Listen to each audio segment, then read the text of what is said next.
Welcome back. तो friends, अभी की न्यूज़ है, रशिया यूक्रेन वॉर, यूक्रेन की राजधानी तक पहुंची रूस सेना।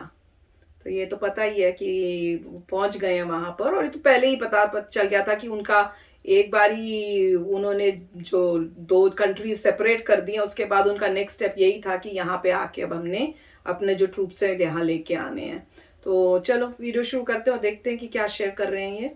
वीडियो शुरू करने से पहले अगर आप चैनल पर नए हो और आपने अभी तक सब्सक्राइब नहीं किया है तो जल्दी से पहले सब्सक्राइब के बटन और बेल आइकन को क्लिक कर लो, ताकि आपको हमारे सारे न्यू वीडियोस के नोटिफिकेशन मिल जाए जैसे हम अपलोड करें। और अगर वीडियो पसंद आए तो लाइक एंड शेयर करना। चलो शुरू करते हैं। एक तरफ जहां रूस में यूक्रेन पर हमले के विरोध में प्रदर्शन हुए, वहीं दूसरी ओर रूसी सैनिक यूक्रेन की राजधानी कीव तक जा पहुंचे हैं। क्यों रूसी राष्ट्रपति पुतिन को पसंद नहीं आई यूक्रेन की आजादी, और आखिर कब से सुलग रही थी इस जंग की चिंगारी? ताजा अपडेट के साथ तमाम पहलुओं की चर्चा आज कवर स्टोरी में।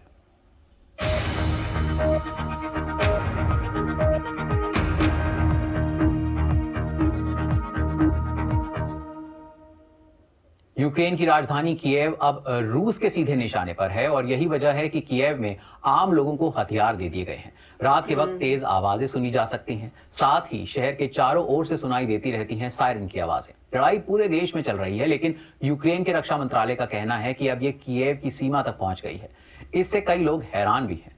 पेंटागन ने चेतावनी दी है कि राजधानी कीव पर अगले कुछ ही दिनों में रूस का कब्जा हो सकता है। यूरोपियन यूनियन और अमेरिका ने और प्रतिबंधों की घोषणा की है। इस बार निशाने पर रूसी बैंक, एनर्जी सेक्टर, ट्रांसपोर्ट और वीजा है। साथ ही कई संपत्तियों को फ्रीज कर रूस पर शिकंजा कसने की कोशिश है। देखिए बीबीसी के डिप्लोमेटिक संवाददाता पॉल एडम्स की ये रिपोर्ट। सुबह की पहली किरण से पहले एक और हमला। यूक्रेन की एंटी एयरक्राफ्ट मशीनें रूस की एक मिसाइल इंटरसेप्ट करने में कामयाब रहीं। दो में से एक को मार गिराया गया। लड़ाई कीव के नजदीक पहुंच गई है और अब 5 लाख लोग फ्रंट लाइन पर हैं। कोशेट्स के पास लगी आग को बुझाने के लिए दमकल कर्मियों को काफी मशक्कत करनी पड़ी। रूस का कहना है कि आम लोग उसके निशाने पर नहीं हैं, लेकिन जब आप एक शहर पर हमला करते हैं तो क्या होता है? कई लोगों के लिए बेसमेंट और बॉम्ब शेल्टर में गुजारी गई ये दूसरी रात थी। खुद को बचाने के लिए ये लोग हर संभव कोशिश कर रहे हैं। उन्हें पता था कि ये जगहें कहाँ हैं, लेकिन कभी इनकी जरूरत पड़ेगी उन्होंने सोचा भी नहीं था। इस समय हम एक ऐसी बिल्डिंग में हैं जहां बॉम्ब शेल्टर है। हम यहां रुकने की कोशिश कर रहे हैं। यहां बहुत भीड़ है। लोग अपने बच्चों, कुत्ते, बिल्लियों के साथ यहां पहुंचे हैं। हमें इस जिले में संभावित हमले की खबरें मिल रही हैं।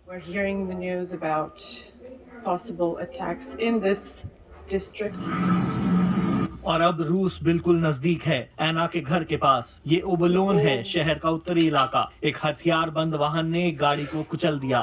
चश्मदीदों को विश्वास नहीं हो रहा कि वो क्या देख रहे हैं। हैरानी की बात है कि गाड़ी का ड्राइवर बच गया। उसे पास से गुजरते लोगों ने मलबे में से निकाला। एक और हैरान करने वाली बात यह है कि शहर में अभी तक बसें चल रही हैं। पिछले 24 घंटों के अंदर ये सड़कें लगभग खाली हो चुकी हैं। बाहर जाना बहुत खतरनाक है। यूक्रेन ने चेतावनी दी है कि रूसी सैनिक शहर के भीतर मौजूद हो सकते हैं। मुमकिन है कि वो यूक्रेन की चोरी की गई गाड़ियों में छिपे हैं। सरकार पर दबाव बढ़ रहा है। ज्यादातर लोगों का मानना है कि रूस सरकार को बेदखल करना चाहता है। सायरन की आवाजें अब ज्यादा सुनाई देने लगी हैं। दूर हो रहे धमाकों की आवाजें भी। यूक्रेन के राष्ट्रपति अब लड़ाई में अकेले हैं। आज सुबह हम अपने देश की रक्षा में अकेले खड़े हैं, जैसे कल खड़े थे। दुनिया की सबसे बड़ी ताकतें दूर से देख रही हैं। क्या कल के प्रतिबंधों से रूस पर कोई असर पड़ा? हम अपने आसमानों में देख रहे हैं और जमीन पर महसूस कर रहे हैं कि वो काफी नहीं थे। पूरब में रूसी सीमा के पास सुमी शहर में भयंकर लड़ाई चल रही है। रूस शायद अपनी उम्मीदों जितना आगे नहीं बढ़ पाया है। उसके भी सैनिक मारे गए हैं, लेकिन कीव में एक रूसी एयरक्राफ्ट का मलबा मिला है। इस जंग में हालात यूक्रेन के खिलाफ हैं, लेकिन वो पूरी जान लगाकर लड़ रहे हैं। यूक्रेन में रूस के हमले की वजह से वहां से हजारों लोग भाग रहे हैं और अपने साथ जरूरत का सारा सामान, पैसे वगैरह ले जा रहे हैं। यूक्रेन के पड़ोसी देश पोलैंड, हंगरी, स्लोवाकिया, मोल्दोवा और रोमानिया शरणार्थियों के विशाल हुजूम को ध्यान में रखते हुए तैयारी कर रहे हैं। लैंड के बॉर्डर गार्ड्स का कहना है कि कल 29,000 लोगों ने यूक्रेन की सीमा पार की है और माना जा रहा है कि यूक्रेन के 11,000 लोग रोमानिया में दाखिल हुए हैं। चिंता इस बात की है कि यूरोप में शरणार्थी संकट खड़ा हो रहा है।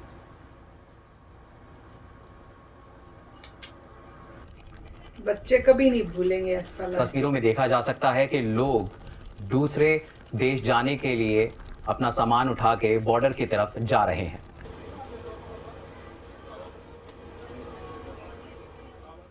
रूस ने जोर देकर कहा है कि जब तक जरूरत होगी यूक्रेन में उसका मिलिट्री ऑपरेशन जारी रहेगा। राष्ट्रपति पुतिन ने चेतावनी दी है कि कोई भी बाहरी दखल हुआ तो उसका फौरन ऐसा जवाब दिया जाएगा जो इतिहास में इससे पहले कभी महसूस नहीं किया गया होगा। लेकिन कई शहरों में इस युद्ध के खिलाफ प्रदर्शन शुरू हो गए हैं। मॉस्को से बीबीसी संवाददाता स्टीव रोजनबर्ग की ये रिपोर्ट देखिए। कुछ पल ऐसे होते हैं जो मॉस्को में? इतिहास बदल देते हैं। क्या ये पल भी ऐसा ही होगा? रूस ने यूक्रेन पर हमला किया और राष्ट्रपति पुतिन ने पश्चिमी जगत को चेतावनी दी। Кто бы ни пытался помешать нам, а тем более создать угрозы для нашей страны, для нашего народа, должны знать, देश को что ответ России будет незамедлительным कौन जवाब и देगा? приведет вас к таким последствиям, с которыми вы в своей истории еще никогда не сталкивались. К этой минуте известно, что средства противовоздушной обороны вооруженных сил रूस के सरकारी टीवी चैनल ने हमले का समर्थन करते हुए यहां तक दावा कर दिया कि यूक्रेन के सैनिक सामूहिक रूप से आत्मसमर्पण कर रहे हैं। как на русском просто लेकिन रूस में आखिरी बचे स्वतंत्र अखबारों में से एक नोवाया गजेटा में कुछ और ही सोचा जा रहा है। यूक्रेन के साथ सहानुभूति दिखाने के लिए अखबार ने शुक्रवार का एडिशन रशियन और यूक्रेनियन में निकालने का फैसला किया। इस अखबार के संपादक हैं दिमित्री मुरातोव, जिन्हें पिछले ही साल नोबेल पीस प्राइज से नवाजा गया था। उनका मानना है कि राष्ट्रपति पुतिन ने अपने ही देश को ऐसा नुकसान पहुंचाया है जिसकी कभी भरपाई नहीं हो सकती। दुर्भाग्य की बात यह है कि मुझे बेहद कड़वे शब्द कहने पड़ रहे हैं। मुझे लगता है कि 24 फरवरी को रूस को उसके भविष्य से दूर कर दिया गया है। हमारे शांतिप्रिय रूसी लोगों को अब दुनिया की नफरत महसूस करनी होगी क्योंकि हम यूरोप के मध्य में तीसरा विश्व युद्ध शुरू कर रहे हैं। I hope not. रूस की राजधानी मॉस्को में बड़ी संख्या में लोग अपना विरोध जताने के लिए सड़कों पर उतरे। उन्होंने नो टू वॉर के नारे लगाए। वो चाहते हैं कि उनकी रशिया में? आवाज को सुना जाए, लेकिन उन्हें खामोश कर दिया गया। देखा वो तो मना ही था। हाय हाय। लोगों को आप गिरफ्तार तो कर सकते हैं, लेकिन उन्हें अपने पड़ोसी देश पर हमले के समर्थन के लिए मजबूर नहीं कर सकते। देख लो ये वो संघर्ष नहीं है जो रूस के लोग चाहते हैं।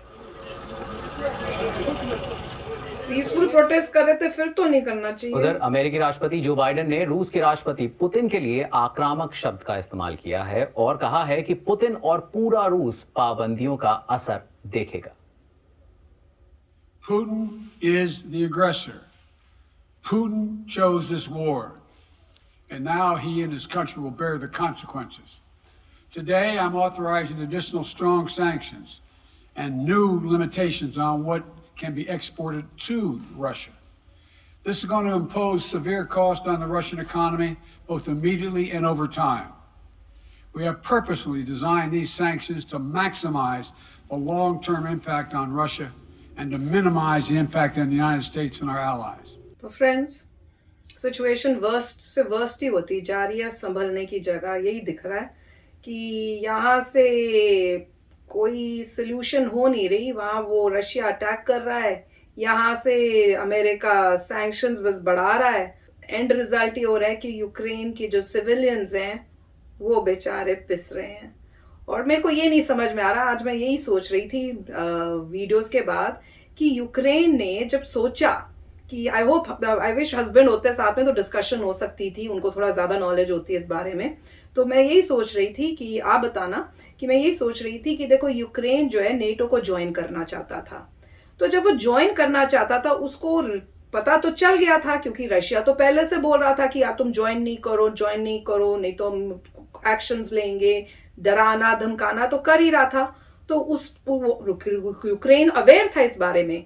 तो यूक्रेन ने जब ये स्टेप लिया तो पहले उसने ये सोचा नहीं कि क्या मैं खुद मिलिट्री वाइज इतना स्ट्रांग हूं कि अगर रशिया मुझ पे अटैक करे तो मैं प्रिपेयर्ड हूं उसको वापस जवाब देने के लिए, या उसने पहले से कोई कॉन्ट्रैक्ट या कुछ साइन करवाना चाहिए था डील यूरोपियन कंट्रीज यूएसए के साथ कि देखो मैं कर रहा हूं, पर करने से पहले इसकी वजह से अगर रशिया हमारे ऊपर प्रॉब्लम्स क्रिएट करेगा तो आप किस तरह की हमें हेल्प करोगे। अब मुझे तो लग रहा है कि अनफॉर्चुनेटली ऐसा कुछ यूक्रेन ने सोचा ही नहीं। तो अगर ये सोचा होता तो इस टाइप का जो हालात हैं वो यूक्रेन के साथ नहीं होते। तो इससे एक लेसन सीखने को मिल रहा है कि जब भी आप कुछ ऐसी डिसीजन ले रहे हो जो किसी दूसरी कंट्री वो आपसे पावरफुल है, उसको आपको पता है कि वो आपको अटैक कर सकती है, तो पहले अपने आप को स्ट्रांग करो, फिर आप उसके अगेंस्ट खड़े हो। ये नहीं, और कभी भी किसी और के ऊपर आप मत सोचो कि क्योंकि हम उसको ज्वाइन करेंगे तो वो हमारी हेल्प कर देगा। आजकल के जमाने में किसी के ऊपर आप ये बिलीव नहीं रख सकते हो कि वो आपको हेल्प करे, क्योंकि किसी का कोई पता नहीं है कि वो इवेंचुअली आपको हेल्प जिस टाइप की आप एक्सपेक्ट कर रहे हो वो मिलेगी कि नहीं मिलेगी, क्योंकि आपने वो टॉक्स ही नहीं किए हुए हैं। तो बेस्ट है कि अपने आप को स्ट्रांग करो और अपने आप को मिलिट्री वाइज इतना स्ट्रांग करो कि अगर कल को कोई अटैक करे तो आप उसका जवाब दे सको और उनको पीछे हटा सको। तो मैं तो हर बारी जब भी ऐसी वीडियोस देखती हूँ, मेरा तो हमेशा मैं इंडिया का ही सोचती रहती हूँ कि भाई इंडिया को जो है मिलिट्री वाइज बहुत स्ट्रांग होना पड़ेगा। और वो कर रहा है, इंडिया कर रहा है। इंडिया ये सब देख के इंडिया को पता चल रहा है कि कल को कोई हेल्प करने नहीं आएगा, चाहे वो कोई भी हो, चाहे वो यूएसए हो, चाहे वो रशिया हो, कोई भी हो। तो आपको खुद स्ट्रांग होना पड़ेगा, इवेंचुअली सब कुछ मेड इन इंडिया बनाना पड़ेगा, ताकि कल को अगर भगवान ना करे ऐसी सिचुएशन हो, वी कैन फाइट इट। पर देखते हैं, वीडियो देख के बहुत ही बुरा लग रहा था जिस तरह से उन्होंने वीडियोस दिखाई कि कैसे नॉर्मल कोई जा रहा है गाड़ी के अंदर तो उसी को टैंक ने क्रश कर दिया, फिर जो लोग थे वहां पे वो आके उसको निकाल रहे हैं।